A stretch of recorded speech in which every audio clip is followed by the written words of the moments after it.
Well, as I showed you the other day, the frost or the freeze got everything. So I'm cleaning it up. I took my grow arches down. Grow arches were right over there, back in the back. All my tomato cages down this line. Now I'm just gonna go ahead and mow through here and you know, just get everything looking pretty for the winter. But I wanted to show you the roots on some of those tomato plants. Just to give you a little perspective, that's a pair of headphones.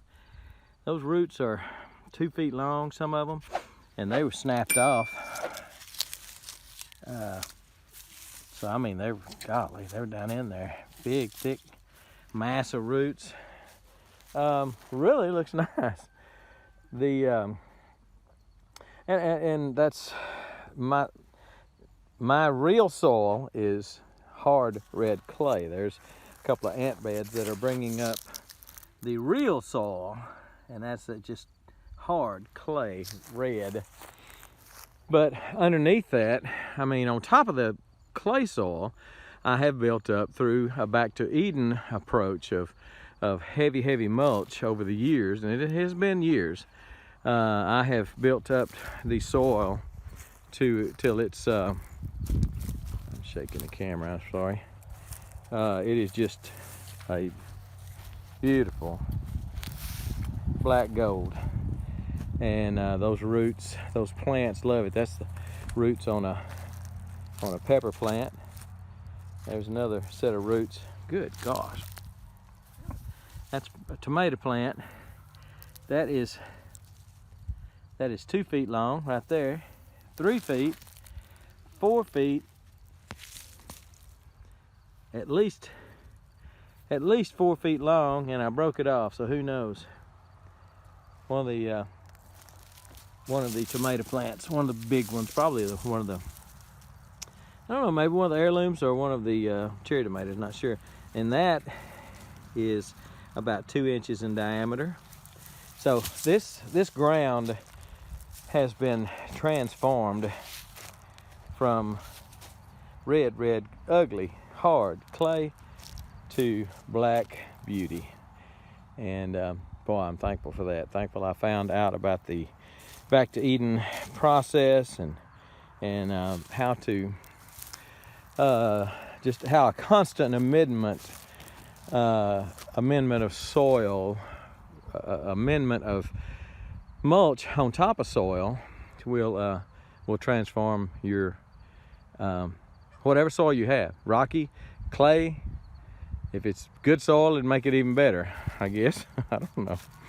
But just wanted to show you the roots on some of these. I thought these were big till I saw that one over there. That is just a big root ball. I got my headphones because I'm fixing to come out through here and mow. But that right there is, that root is 3 feet long, 4 feet long, easy 4 feet long. From that plant, that was probably one of the mortgage lifter heirloom tomato. So I'm going to I was going to get my grapple and come through here and weed through it, but when I do that, it takes a lot of the soil with it. It's just hard to put it just deep enough not to get soil, to get plant, not soil. So I'm just going to come through here and mow it down, and it'll do fine. And mow the other garden down too, my corn stalks, and those are the zipper cream peas. Everything got burnt, everything got dead, so it's time to just mow it down so it'll be pretty for the winter. That's what we're fixing to do.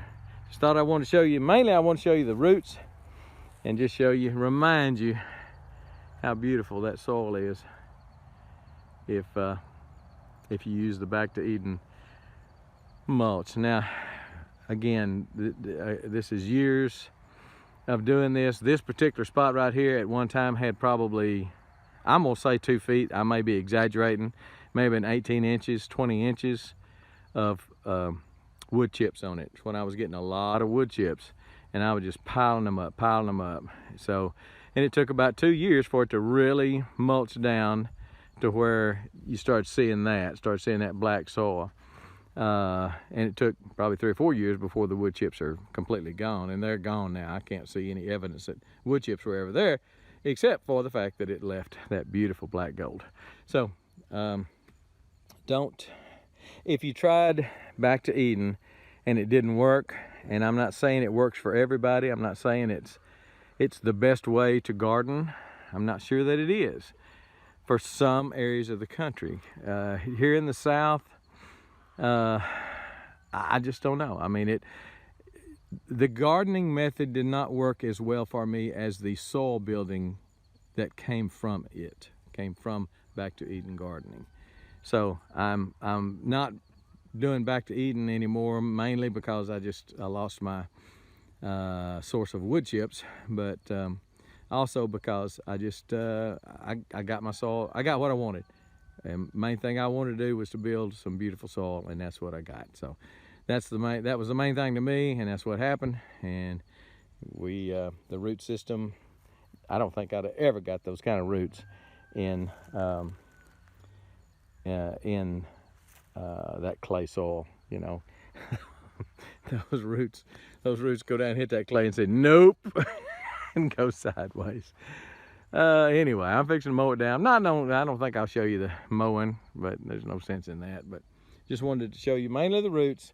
Remind you that if you can get a hold of some wood chips or leaves, straw, hay, grass clippings if you got enough of them, and just cover your garden spot. In fact, if you could just pick a spot that you want to garden someday and cover it with deeply in mulch, and then wait 2 or 3 years. I mean, if it's somewhere that you want to garden someday, and the fall is the best time to do it.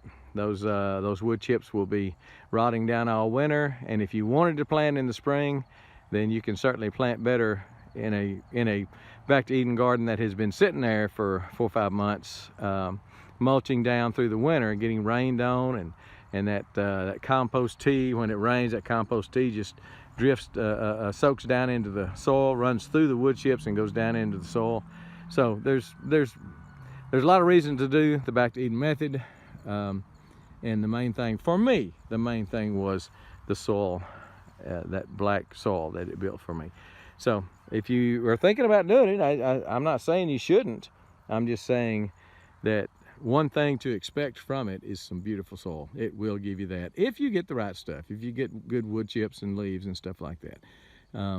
These were all wood chips, but I think it'll work just as well with leaves, because before I saw Back to Eden, I was doing it with leaves, and it worked. I had some great gardens with just putting leaves that I would pick up off other people's curbs.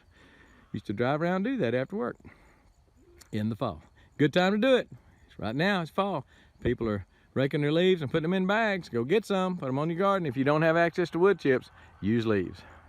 All right, talked enough about leaves, roots, dirt, everything else. Check out my website if you will. Looking down in the description box, homesteadadvisor.com, or look right there in the corner. It'll be down there too.